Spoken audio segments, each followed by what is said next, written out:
D'être venus si nombreuses et si nombreux à notre première formation de Québec solidaire Capitale nationale pour cette année.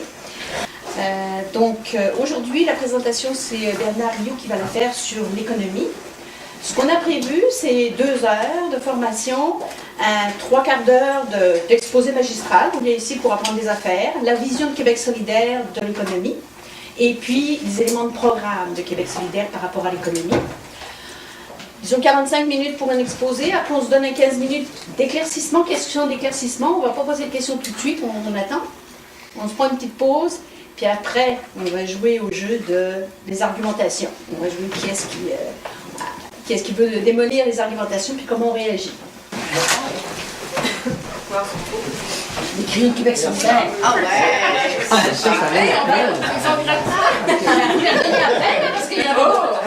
De quoi allons-nous discuter sur le thème économie?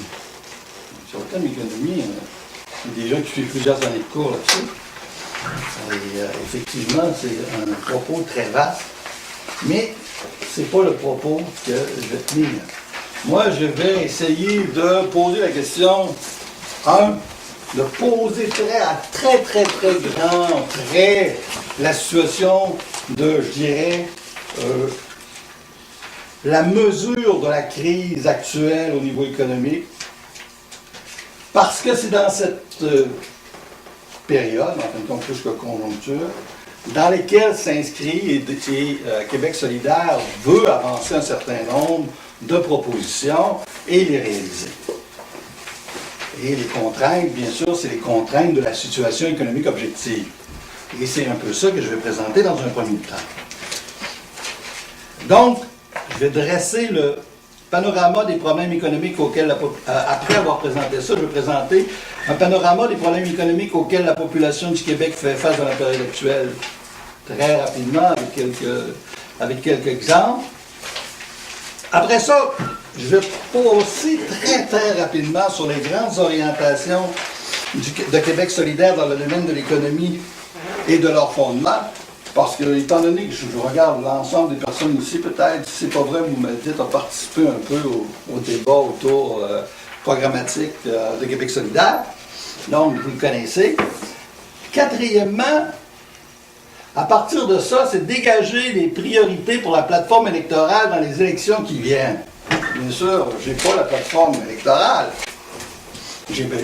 Donc, c'est simplement des pistes que l'analyse m'amène à poser comme plateforme électorale, mais je pense que c'est intéressant parce que la plateforme électorale va être discutée et adoptée. Donc, c'est important qu'on ait les tenants et aboutissants, alors que la plateforme, c'est les conclusions.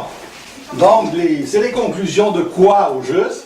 Bien, effectivement, c'est les conclusions d'une analyse de la situation économique et des possibilités qu'un parti peut mettre de l'avant dans une situation donnée. Et cinquièmement, je ne sais pas si on va se concentrer là-dessus dans la discussion, mais c'est un peu l'idée que Françoise veut mettre de l'avant. J'ai avancé un certain nombre de thèses pour démontrer que le programme de Québec solidaire est farfelu, utopique et impossible à appliquer. OK. Alors, la première chose, simplement, très rapidement, pour situer le contexte historique. OK? Alors, bien sûr, je vais prendre 1 ligne et demie pour 300 ou 400 ans. Simplement pour dire, effectivement, le capitalisme apparaît d'abord, effectivement, comme le moment du libéralisme au 19e siècle, va jusqu'aux années 30, où, effectivement, la grande crise, ce moment néolibéral est remis en question par la grande crise de 1929, mais ce n'est pas la crise de 1929, en fin de compte, c'est la crise de 1929 qui va s'étendre, en réalité, sur 10 ans, déboucher sur laquelle, connaître des régimes d'exception comme le nazisme et le fascisme dans différents pays. Et ceci, effectivement, va amener à une volonté qui va se manifester dans l'ensemble des pays capitalistes avancés après la Deuxième Guerre mondiale de redéfinir radicalement le modèle d'accumulation qui va être mis en place.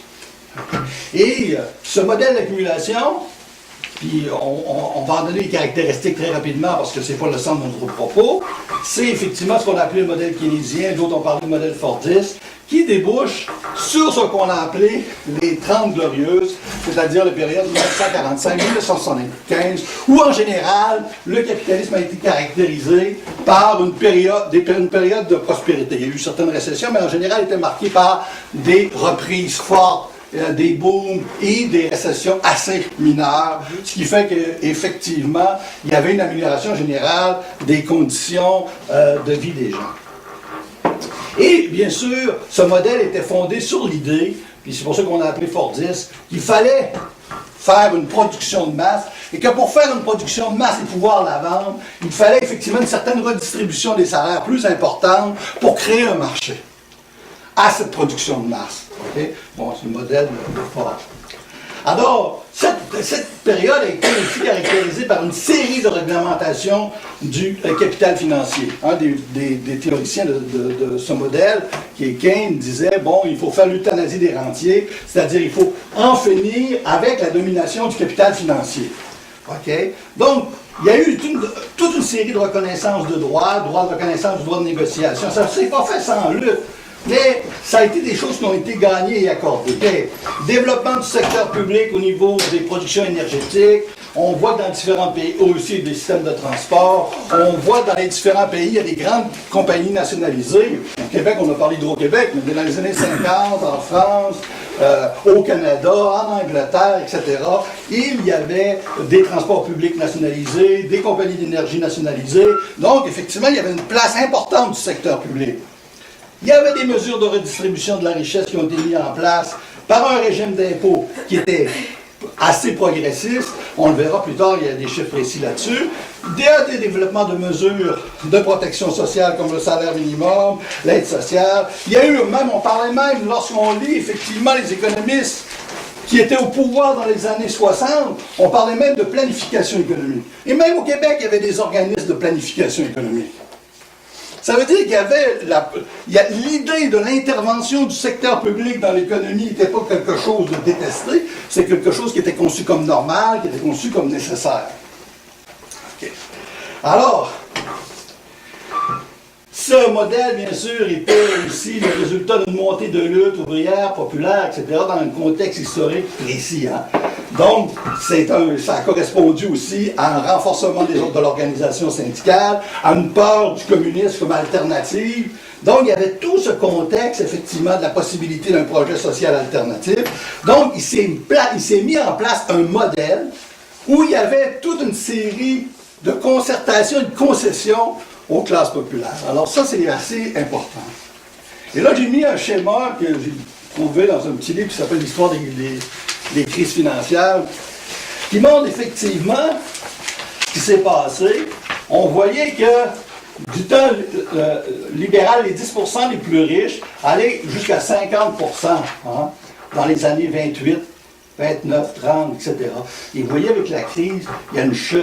Et avec l'établissement du modèle Fordiste, ça va baisser jusqu'à 35% pour les 10% les plus riches, puis ça va baisser jusqu'à 10% pour les 1% les plus riches. Et on voit qu'avec le nouveau modèle qu'on va présenter, qui va s'instaurer, il va y avoir une remontée de la distribution de la richesse, une nouvelle concentration de la richesse dans les mains de minorités, et on voit maintenant, dans les 10% les plus riches, 50% de toute la richesse sociale, et ça on prend le cas américain, et effectivement, pour 1%, on va jusqu'à 35% de toute la richesse sociale dans les mains d'un seul pourcent. Donc on voit ce qui s'est passé, et à partir des années 80, il y a la destruction de l'ancien modèle d'accumulation, de l'ancien accord, puis la mise en place d'un nouveau modèle économique, qui est le modèle néolibéral. Et on voit que les effets de ce modèle-là,